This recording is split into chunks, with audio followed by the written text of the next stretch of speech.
Bonjour, nous sommes avec Frédéric Lanier, le créateur du concept People-Centric. Bonjour Frédéric. Bonjour Monica, bonjour Andra. Donc j'ai une première question. Qu'est-ce que ça veut dire People-Centric? Qu'est-ce que veut dire People-Centric? Je pense que ta question fait référence, tu voudrais une explication sur le concept. Tout à fait. Je pense que l'idée de People-Centric, c'est que j'étais dans ma carrière beaucoup en situation de rareté sur le marché du recrutement. Et je me suis rendu compte que d'un côté il y avait des sites web, de l'autre côté il y avait des cabinets de recrutement, qu'entre les deux il n'existait pas grand chose. Et l'idée de People-Centric, c'est de se dire comment je m'adresse d'abord aux gens en grand nombre, people, pluriel, et comment je vais progressivement me rapprocher vers un individu unique qui correspond à ma recherche, à ma demande. Donc par rapport à ça, l'idée en plus du people-centric, c'était, j'ai pensé en fait à tout ce qui est aujourd'hui les usages sociaux sur le web, tout ce qu'on appelle le web 2.0. Vous connaissez tous des services, il vient à l'esprit des services comme LinkedIn, comme Viadeo en France également, et Viadeo d'ailleurs ailleurs en Europe,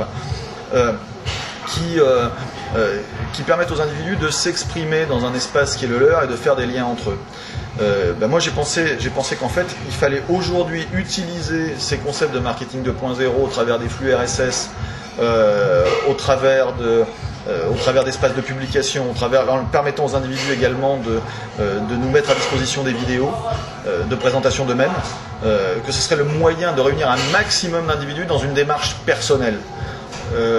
Puisque la démarche de People-Centric, c'est que ce sont les individus qui vont venir vers nous. Oui, c'est un concept très moderne. Est-ce que tu crois que c'est un concept qui va avoir beaucoup de succès? Je suis pratiquement sûr. Alors pourquoi je peux l'être? Parce qu'en fait, je l'ai pratiqué, ce concept, depuis un peu plus d'un an. Je l'ai testé pendant un peu plus d'un an avant de le lancer à cette échelle-là. En fait, il a été pratiqué au niveau d'une entreprise, au niveau d'une seule entreprise.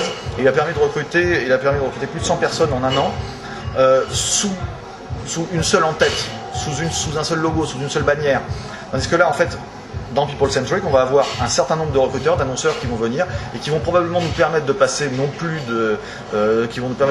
100 à 500, 1000 recrutés.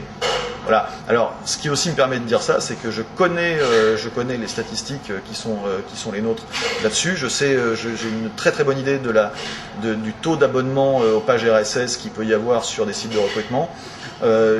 Aujourd'hui, on est environ, sur un site de recrutement qui est bien fait, on est environ 50% de pages vues qui sont des pages vues par RSS. Donc, fondamentalement, l'idée d'avoir un blog pour l'instantanéité, le fait de publier un CV qui va être vu tout de suite parce que des gens sont abonnés au flux RSS, je ne vois pas comment aujourd'hui ça pourrait ne pas marcher. Je te remercie beaucoup et à la prochaine sur People-Centric. Merci à vous.